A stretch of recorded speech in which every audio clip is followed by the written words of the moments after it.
হরে কৃষ্ণ। সেই ভাগবত কথা কিছু বলবার চেষ্টা করছি। তোমার জীবনের লক্ষ্য হলো সেই পরম আনন্দ। শুধু আনন্দ নয়, পরম।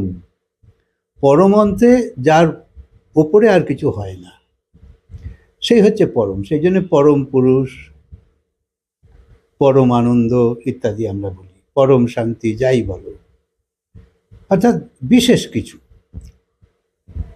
তো তোমার জীবনের লক্ষ্য হলো যে সেই পরম আনন্দ, সেই পরম শান্তি। কিন্তু সেইটা যে কি জিনিস তার কোনো অনুভবই আমাদের নেই। এগুলো অনুভবের জিনিস, তাই বই পড়ে এগুলোকে বোঝা যাবে না, ভাষাতে এগুলোর জ্ঞান হবে না।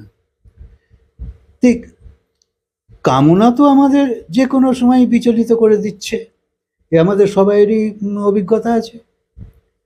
যে কোনো কামনাই আমাকে পীড়িত করছে, সে ছোটই হোক বড়ই হোক। অর্থাৎ প্রাপ্তি না হওয়া অবধি এই বিচলিত ভাব যায় না। যখন চিত্তবৃত্তি ধীরে ধীরে ক্ষীণ হতে থাকবে, অর্থাৎ কিনা যখন তোমার ভেতর থেকে চাওয়া যে উৎপন্ন হচ্ছে, ভাবনা যে উৎপন্ন হচ্ছে, সেই ভাবনা যত ক্ষীণ হতে থাকবে, কম হতে থাকবে, অর্থাৎ বাইরের আকর্ষণ, বাইরের চাওয়া যত তোমার কমতে থাকবে, তত তোমার ভালো। সেই জন্যে চোখ সব দেখছে বলে সবই চাই না, কান যা শুনছে সবই চাই না, বিশেষ কিছু চাও যা তোমার না হলেই নয়, অর্থাৎ প্রয়োজন। তাই চিত্তবৃত্তি ধীরে ধীরে ক্ষীণ হোক, আর যত যত শান্ত তুমি এরম হতে থাকবে, তখন ভেতরে সেই যুক্ত হওয়ার বাসনা আরো তীব্র হতে থাকবে। বাইরের আকর্ষণ কমিয়ে ভেতরের আকর্ষণকেই বাড়াতে হবে, কারণ ভগবান তো ভেতরে বসে আছে আর জগৎ বাইরে। তাই তোমার অহংকারের আসন যতক্ষণ না খালি হবে, ততক্ষণ তো কিছু হবে না। তোমার অহংকারের আসনে সেইগুলোই আছে যেগুলো তুমি অর্জন করেছ, আর সংসারের এই রকমই সব কিছু তুমি ভরে ফেলেছ, যেটা আমি চেয়েছো, চেষ্টা করেছো, পেয়েছো ইত্যাদি। কিন্তু সেই আসন যতক্ষণ না খালি হবে, ততক্ষণ তো তুমি ভগবানকে বসাতে পারছো না। তাই বাইরে যে চাওয়ার যে প্রবণতা, যে সংগ্রহবৃত্তির প্রবণতা, সেইটাকে সরিয়ে ভগবানকে পাবার বা ভগবানকে সঙ্গে রাখবার যত ইচ্ছা জাগবে, তবেই তোমার ভালো হবে। ব্যাপারটা হচ্ছে এটা খুব সহজ, যে তুমি সংসারে আছো, তোমার বিভিন্ন বয়সের বিভিন্ন মানুষকে তুমি দেখছো, বিভিন্ন অসুবিধে বা সুবিধে এসবও দেখছো। এসব দেখেও তুমি একটা ঠিক ঠিক করে করো যে কোনটা বেশি ভালো। যত যত তুমি ঠিকটার দিকে যাবে, মানে আবেগের চাওয়া নয়, যত যত তুমি ঠিক ঠিকটাই চাইবে, অতই তোমার জীবন ঠিক ঠিক হবে। তাই সেই আসনে, অহংকারের আসনকে ছেড়ে সেইখানে পরমাত্মাকে বসিয়ে দাও, তখন সেই শান্তি স্থায়ী শান্তি হয়ে যাবে। এখন তো শান্তি স্থায়ী নয়, এখন ইচ্ছা বাসনা পূরণ হলে শান্তি হয়, ইচ্ছা বাসনা পূরণ হলে আনন্দ হয়। কিন্তু থেমে তো নেই, আবার চাইছো আবার চাইছো, তো কখনো কখনো পাবেও না, তো বিক্ষিপ্ত তো থাকবেই। তাই শান্তি পেয়ে গেলেই যে তুমি সব পেয়ে গেলে তাও নয়, তার ওপরেই শুধু ভরসা করো না, কারণ তোমাকে আরো আগে যেতে হবে, আরো বড় কিছু পেতে হবে, সেই জন্যে ধ্যান লাগাতে হবে। তাই ধ্যান তোমার থেকে যে কোনো সময় তো হড়কে যেতেও পারে। তুমি আজকে জোর কদমে ভগবানের সঙ্গে জুড়ে আছো ঠিক, কিন্তু ভেবো না যে এরকমই চলবে, নাও হতে পারে, কারণ অনেকেই অনেক উঁচুতে উঠেও হড়কে যায়। বিশ্বামিত্র মুনি কত বড় মনে ছিল, কত সাধনার বল তার, কত তপবল, সেও হড়কে গেছিল, সংসারী হয়ে গেল শেষে, এবং 100 পুত্র হয়েছিল। তাই ভগবান সমদর্শী, মানে তার কেউ শত্রুও নয় আর কেউ মিত্রও নয়, সবাইকে সমান চোখে দেখে।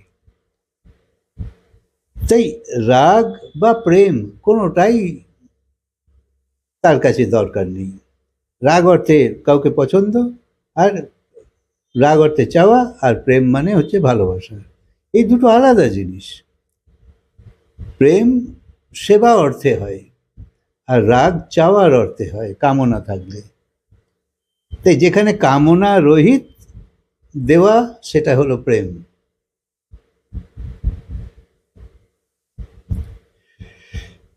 ভালো কাজের তো ভালো ফল, কিন্তু যদি তুমি না পাও তাহলে কি করে হবে? তুমি ভালো কাজ করলে যদি ফল ভালো হলো না বা পেলে না, তাহলে তো হয় না। সেই জন্য ভগবান এই কৃপাও করে যে ভালো কাজের ভালো ফল, আবার খারাপ কাজেও দণ্ডপ্রাপ্তি। আর এই দণ্ডপ্রাপ্তি এটাও তার কৃপা, কারণ তুমি যদি দণ্ড না পাও তাহলে তো তুমি খারাপ আরো করতেই থাকবে, আরোই তো নিচে তুমি নেমে যাবে, তোমারই তো ক্ষতি হতে থাকবে, তোমার দ্বারা আরো 5 জনের ক্ষতি হবে। তাই মা যেমন বাচ্চাকে শাসন করে দরকার হলে, তো এটা তো আর মায়ের দোষ নয়, এটাও তার কৃপা বাচ্চার ওপর, যে না হলে তো বাচ্চা ঠিক ঠিক মানুষ হবে না। তাই ভগবান তোমার মহানতাকে জানে, তুমি আসলে সেই আত্মা, তুমি আসলে সেই পরম রূপ, ভগবান জানে। তাই ভগবান তোমার মহানতাকে জানে যে তুমি আত্মা, তুমি, তোমার মধ্যে কোনো গোলমাল নেই। আবার তোমার কমজোরিও জানে। তাই ভগবান বলছে, যেমন আমি তেমন তুমি। আর ভগবানকে বলাই হয়েছে যে এমন গুরু এবং এমন ভগবান স্বয়ং, যে শুধুমাত্র গুরু আর এই ভগবান, এরাই দুজন শুধু তোমার মহানতাকে জানে, তার হদিশ জানে, আর কেউ জানে না। সাধারণভাবে যে আমরা একে অপরের বিচার করি তাতে দোষ গুণ দেখে, কিন্তু তোমার ভেতরের অস্তিত্বকে যে জানে তার বিচার আলাদা রকম হয়। তোমার মহানতা মানে তুমি কোনোদিন মরবেও না, কোনোদিন মিটবেও না, সদা একই থাকবে। তা সত্ত্বেও তুমি দুঃখী, মরতে চলেছ, এরকম তো দেখা যায়। এই মহানতাকে দাবিয়ে রেখেছে তোমার বাসনা। 84 লাখ শরীর থেকে তোমার শরীরে একটা বিশেষ অবস্থা আছে, অর্থাৎ বিশেষতা আছে। তাই আমাদের কাছে দুরকম বিবেক আছে, একটা সামান্য বিবেক, একটা বিশেষ বিবেক। কি খাবে কি খাবে না, বা দুঃখ থেকে কি করে সুখ পাবে, এসব হচ্ছে সামান্য বিবেক।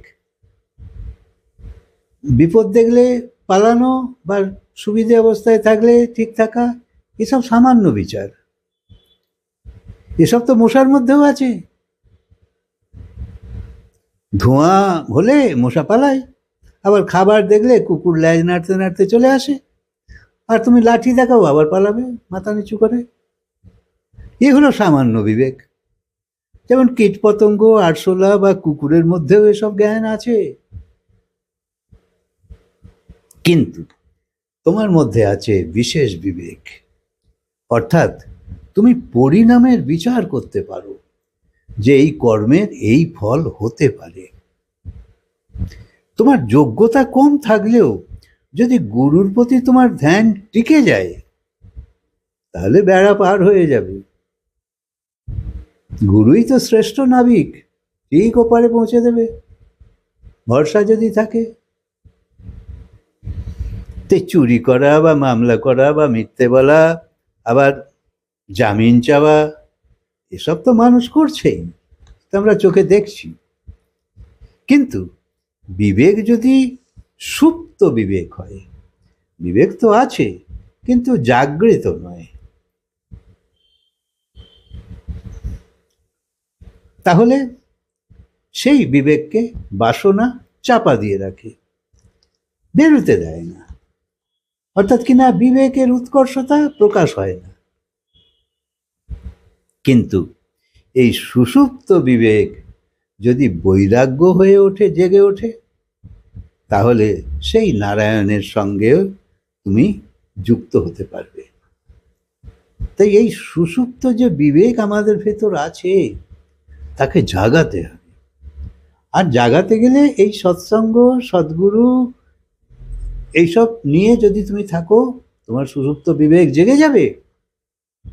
আর এইগুলোই হচ্ছে একমাত্র সেই জায়গা যেখানে এলে বিবেক জাগৃত হয়। কারণ জ্ঞান তো চাই, জ্ঞান, সঠিক জ্ঞান না এলে তো তোমার বিবেক কি করে জাগবে? শুধু সংসারের জ্ঞান পর্যাপ্ত নয়।